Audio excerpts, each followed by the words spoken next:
terkait bagaimana cara memanajemen ketatausahaan dan informasi. Jadi Pak, di sini kami mempunyai beberapa pertanyaan terkait dengan manajemen informasi dan ketatausahaan ini. Jadi untuk teman-teman saya yang ingin menanyakan beberapa pertanyaan, kita beri kesempatan. Sebelumnya Bapak setuju tidak? Oh iya Pak, sebelumnya Bapak setuju tidak Pak dengan kehadiran kami di sini? Sangat welcome. Kasih ya Pak. Oke Pak, sebelumnya Pak bisa diperkenalkan dulu nama Bapak dan juga nama sekolahnya Pak. Kalian dulu lah memperkenalkan diri. Oh, baik Pak, saya Venia Maria Nainggolan dari Prodi PGSD, sekarang semester 5 kelas karyawan.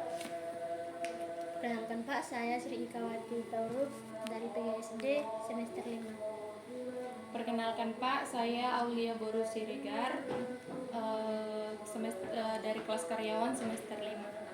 Baik Pak, perkenalkan nama saya Rita, saya dari PGSD semester 5. Boleh diperkenalkan Pak? Oh iya, baik. Nama saya Pahot Nababan. Saya kepala sekolah di UPT 066050 di sekolah ini, dan kurang lebih 8 tahun sudah jadi kepala sekolah di sini. Terima kasih. Pak, sebelumnya kan Pak, menurut materi kami di sini kan Pak, ketatausahaan dan juga informasi. Jadi kan Pak, pasti setiap sekolah itu mempunyai visi misi dalam ketatausahaannya. Apa sih Pak visi misi sekolah ini untuk ketatausahaan itu? Oke. Kalau berbicara mengenai visi misi itu tertuang di KWSP ya. Apa yang menjadi visi misi kita? Meningkatkan keterampilan siswa ya dalam, nanti bisa kalian cek di KWSP saya, untuk menumbuhkan siswa yang berbakat, siswa yang kreatif, siswa yang cerdas, dan sehingga mencintai lingkungan. Itu yang menjadi visi misi. Dan terkait dengan apa hubungannya nanti dengan ketatausahaan, melalui visi misi itulah kita membuat tujuan. Itu kan termasuk ketatausahaan ya. Apa yang harus kita lakukan, apa yang harus kita kembangkan berdasarkan tujuan jangka pendek, tujuan jangka menengah, dan tujuan jangka panjang.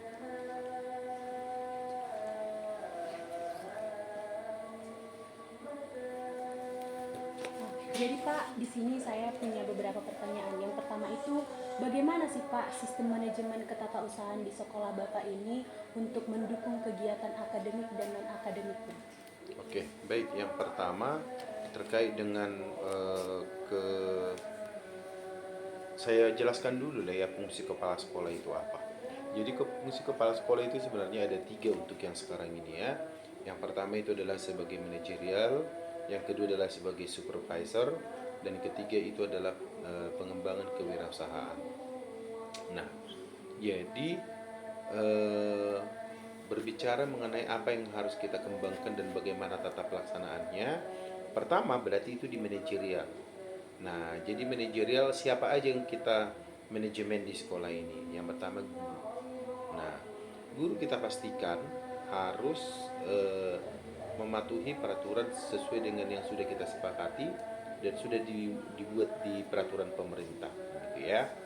Kemudian siapa lagi? Tata usaha ya, dan apa tupoksinya saya kira sudah kita buat. Nah, di awal semester kita sudah buat terkait dengan manajemen, apa yang harus kita lakukan. Contoh di hari Senin itu kita ngapain, itu keterlaksanaannya. Hari Selasa ngapain, Rabu ngapain, Kamis ngapain, Jumat ngapain. Jadi kalau di hari Senin itu kita upacara, di hari Selasa kita ada membara namanya, membaca bersama. Hari Rabu ada literasi komunikasi. Jadi siswa harus mampu berpidato, menceritakan sesuatu. Di hari Kamis ada literasi budaya, di hari Jumat ada ibadah, dan di hari Sabtu kita ada gotong royong. Itu yang kami buat sebagai program ya, program sekolah untuk meningkatkan kualitas pembelajaran, baik dalam pembelajaran, baik juga di luar pembelajaran. Jadi Pak, kalau begitu kan Pak, pasti ada tingkat-tingkat kesulitan yang barangkali Bapak alami alami dalam pelaksanaan manajemen dalam program-program ini. Jadi Pak, kesulitan-kesulitan apa sih Pak yang barangkali Bapak alami? Oke, di dalam sebuah kepemimpinan atau manajerial pasti adalah tantangan, gitu ya. Pertama, yang dari guru, semua stakeholder itu harus ada. Dari guru sendiri belum tentu satu pandangan dengan kita. Nah, jadi artinya apa yang harus kita lakukan kepada guru yang tidak satu pandangan dengan kita, maka kita kembali ini menyadarkan dalam artian memberikan motivasi, kemudian memberikan hal-hal yang apa sih yang menjadi tupoksi seorang guru itu kembali kita ingatkan. Nah, jadi kalau berbicara mengenai tantangan kepada guru sendiri, yang pertama kalau mereka misalnya lagi ya tidak senang, tidak mau melakukan, maka yang pertama saya panggil secara empat mata. Jadi apa yang harus dilakukan, apa yang nggak bisa itu saya kasih tahu. Nah, itu akan berdampak kepada penilaian guru, karena kan guru itu dinilai setiap tahun. Nah, dimana kalau nilainya itu di bawah B, maka kontraknya tidak akan diperpanjang. Nah, gitu. Jadi kalau untuk guru nilainya C, D, E itu nggak bisa. Jadi itulah manajemen yang kita lakukan kalau ada tantangan-tantangan. Yang kedua, tantangan dari orang tua. Kalau tantangan dari orang tua itu kan banyak juga yang belum paham terkait dengan kurikulum, terkait dengan kalau kita mengadakan semacam kegiatan-kegiatan, kadang ada setuju dan nggak setuju. Nah, itu juga jadi tantangan. Maka yang nggak setuju, dan secara universal lah kita bilang, secara umum, maka kita panggil untuk rapat apa yang harus kita kerjakan. Kalau misalnya tetap tidak setuju, maka kita kasih pengertian. Nah, itu sih yang saya lakukan untuk mengatasi tantangan-tantangan yang ada. Oke. Baik teman-teman, apakah masih ada yang mau bertanya sama Bapak ini? Baik Pak, di sini Aulia mau bertanya nih, bagaimana Bapak melatih staf ketatausahaan atau para guru agar selalu up to date dengan perkembangan teknologi dan peraturan baru? Terima kasih. Oke, baik. Jadi yang itu tadi ya, manajerial ya, untuk fungsi dari kepala sekolah. Jadi harus tahu menata guru dan tata usaha yang ada di sekolah. Untuk guru, maka kita kasih guru itu kan kerjanya adalah merencanakan, melaksanakan, dan mengevaluasi. Maka ini kita giring, kita dampingi. Nah, itulah kerja yang kedua. Kerja kepala sekolah itu supervisi. Saya akan melihat ke kelas, tapi nggak tiap hari kan. Ada jadwal yang harus dilakukan. Nah, jadi yang kita lakukan itu adalah sebenarnya untuk melakukan peningkatan kepada guru, dan tupoksinya adalah mereka semakin memahami dan mau mengaktualisasikan diri. Dan juga kepala sekolah apa yang harus dilakukan? Ya, menyiapkan semua yang mereka butuhkan. Jadi contohnya kita ada 14 guru di sini, 14-nya dapat laptop satu-satu. Jadi untuk setiap kelas itu dapat infocus, baru dapat speaker yang kecil itu kalau misalnya kurang berfungsi kita sediakan juga di sini ada speaker. Itu namanya manajemen ya. Sampai ke situnya kita pikirkan, sampai kabel HDMI-nya pun mereka satu-satu saya kasih, saya fasilitasi. Jadi tidak ada alasan aku nggak punya. Jadi itu alasannya juga untuk meningkatkan kemampuan teknologinya. Oke.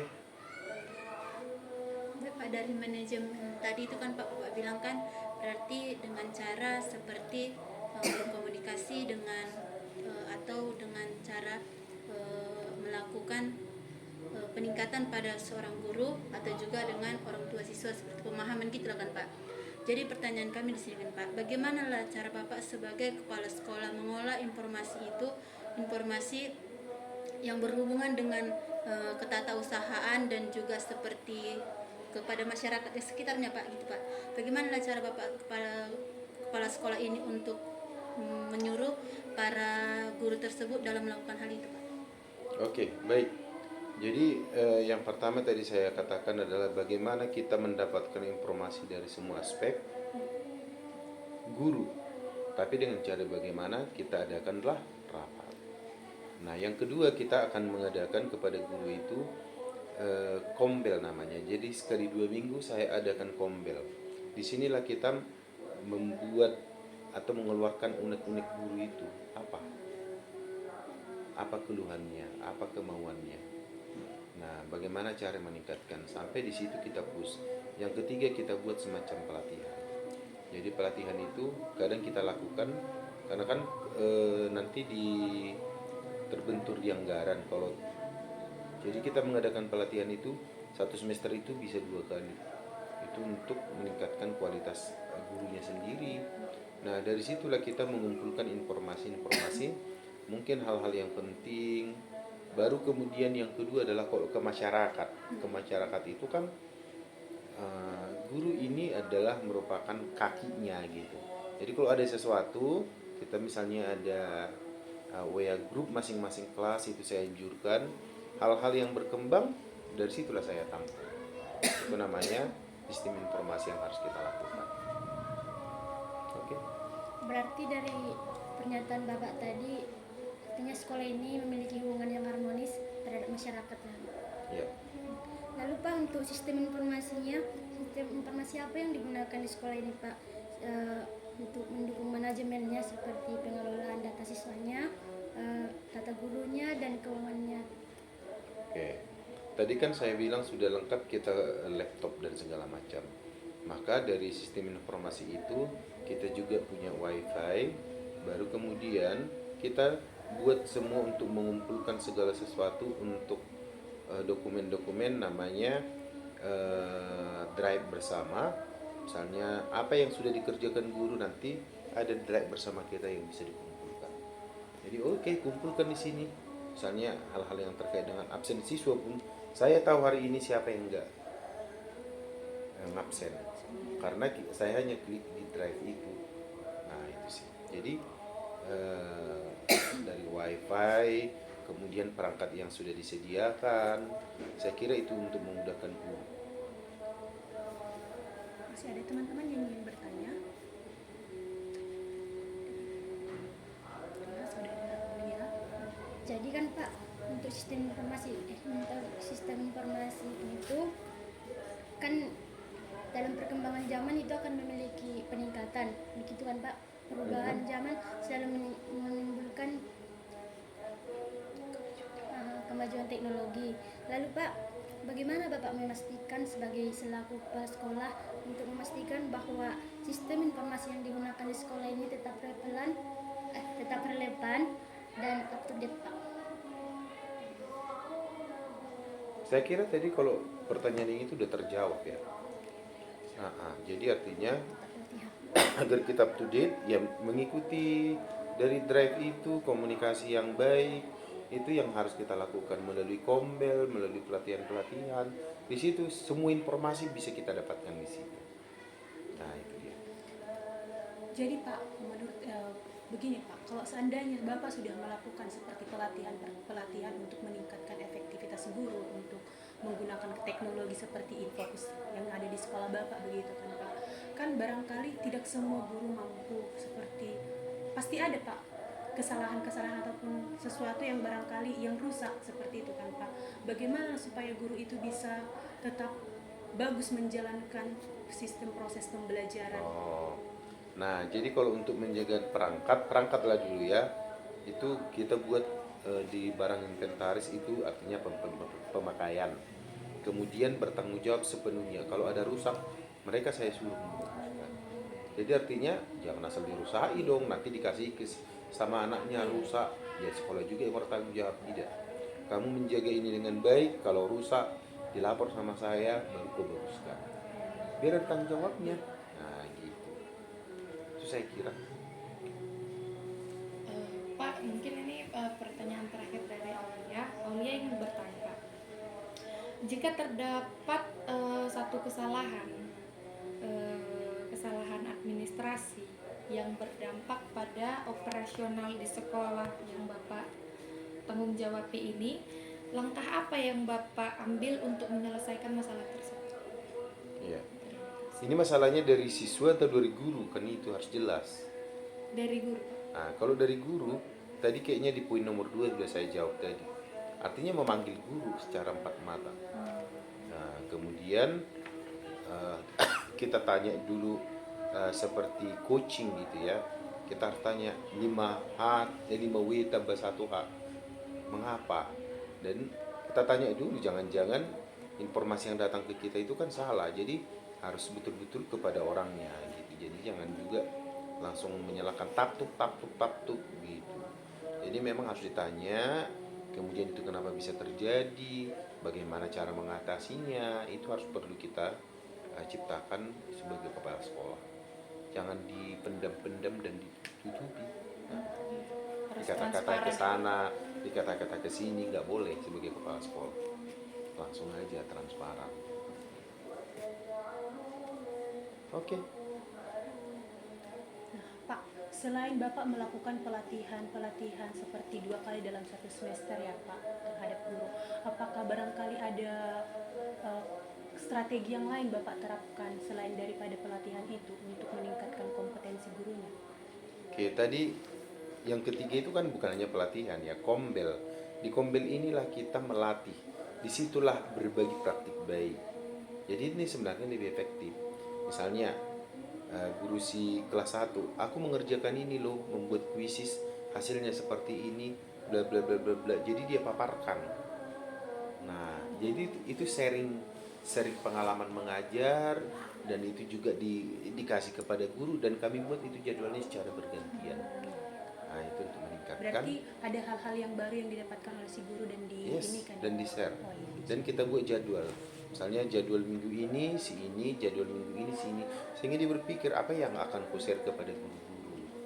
Nah, itulah membuat kita membuat mereka semakin maju, saya kira, untuk kompeten apa yang harus mereka lakukan.